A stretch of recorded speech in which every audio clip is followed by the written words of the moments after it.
Hello everybody, Frankie Dave back again on YouTube. Okay folks, this is my favorite build of the year 2013, the last year.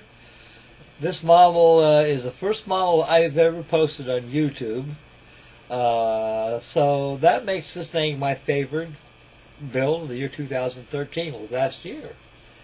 This is the Monogram Revell B-17G Flying Fortress at 1/48 scale.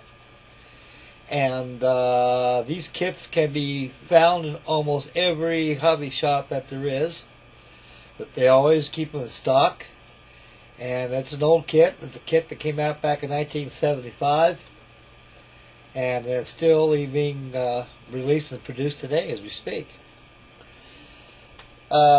This kit here is a very excellent kit to build, folks. Somehow this kit is showing its toll of fit issues is starting to get because of the molds. The molds need to be cleaned up.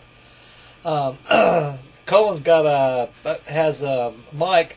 He has a B-17. He's entering on an E-Day group build, and maybe I can be pretty helpful to him on the construction of his flying fortress that he's going to build for D-Day. So far, guys, I'm not saying that that all these kits, all these B-17 kits are starting to pose problems, but they are, because this is this kit has just been released not too recently, a while ago. You know, I bought this last year, and so actually the molds that produce this kit here they're just getting too old, showing their age, and they're starting to present flash and also fit issues. The molds are getting sloppy a little bit, and that's caused a fit issue with the fuselage. So, Mike, the first fit issue you're going to have on your build is going to be the fuselage. So make sure that when you got to either use that ACC glue or a liquid type glue that's extra strong in value, and you got to glue one surface at a time on it. Like the bottom surface, make sure the bottom surface is mated perfectly. Then let it dry. Then go back and no matter if you have to force it, whatever you got to do, make sure that the top seams are even flush. But if not, it's got to be used a lot of filler. I use a lot of filler on this because it shows you how bad the kit is getting me through all the years it's been produced. This kit here is going back to the history of the kit. It came out May 5th, 1975. The cost of the kit was $8.50. And you got a lot of plastic, and Monogram was that skimpy on their plastic back then. For a very handsome fee of $8.50 was a lot of airplane, guys, especially a quarter-inch B-17G Flying Fortress for less than $10. But there's some drawbacks on the kit, guys, to keep the price down. The Bombay is one of them. And there's other parts of the kit that could, like the opening of the flaps, and separation of the ailerons and elevators and rudder could have been engineered separately instead of entirely as the kit itself. But all these features can be incorporated by buying aftermarket parts.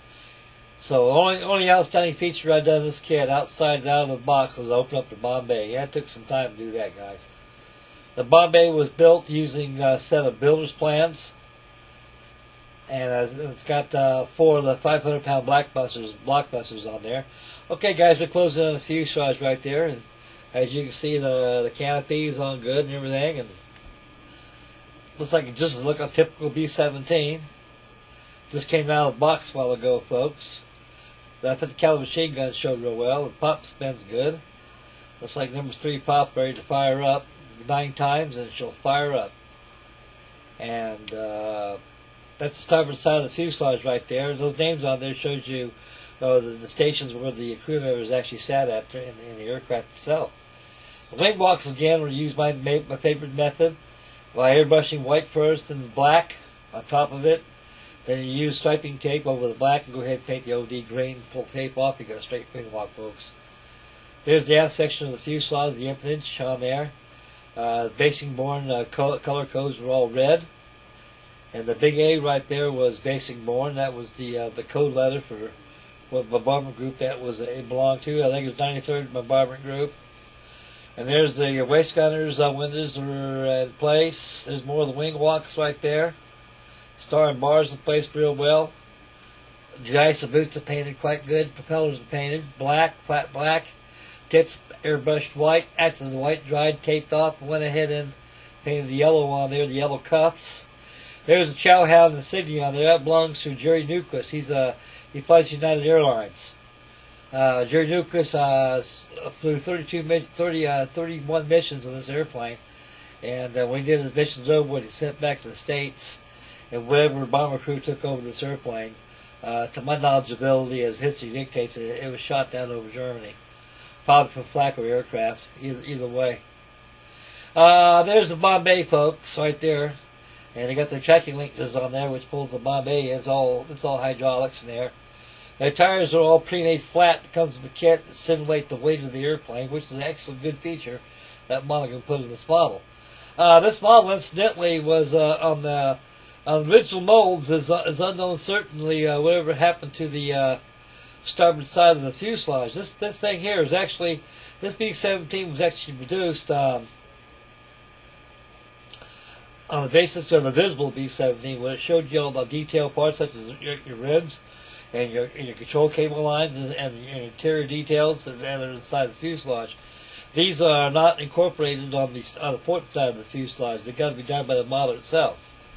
So I went ahead and did the same on the starboard port side of the fuselage by simulating the ribs, the bulkhead formers, and also the other detail parts by using sheet styrene. Bombardier's transparency shows up pretty well on this. The clear parts of the kit is not the best. There's a lot of aftermarket parts you can get by Squadron out of Crawley, Texas. They have a lot of aftermarket parts for the V-17. This kit has a lot of aftermarket parts, flaps, flap detail, kits, everything for it. Photo etch, you name it, it's there. A very clean airplane indeed it is, folks.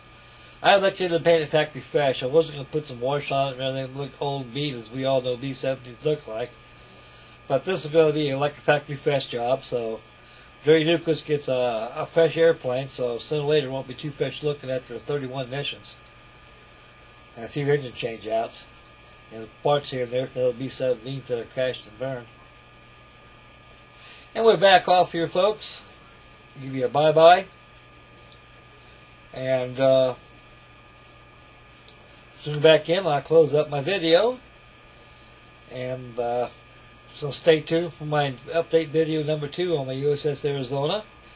And as soon as I get my kit from Freddie, one day this week, the way this Antarctic vortex has hit the States right here, I don't know when it'll come in, but when it gets here, I'll post my entry for Russell Goslin's group build, D-Day group build. One day this week, I'll go ahead and enter my staff type group build for Clint, the manned modeler, and I'll draw a poster up in honor of our great Bill Panzer Band.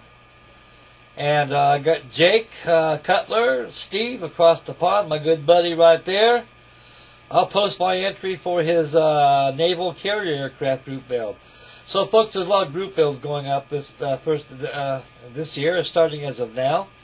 And the D-Day builds are going to be a big one, so it starts now and ends June 6th, as the day was made history. And so, everybody out there and all your great models out there is say a little prayer for Robert Goslin so he can get his family back together again. He can rejoin us, getting back in YouTube. All it does takes a little talking, folks, a compromise, and you can save a marriage.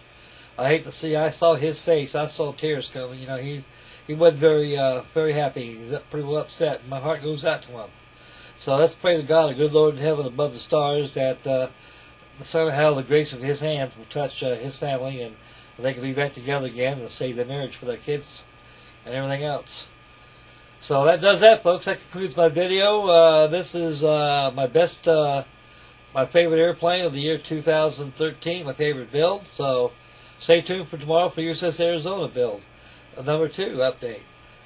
Thank you, fellas, for all tuning in. God bless you. We'll catch you guys later tomorrow. Bye, boys. Take care now.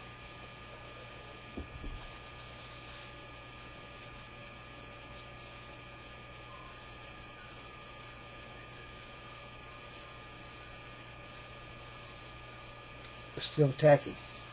Oh, this dry.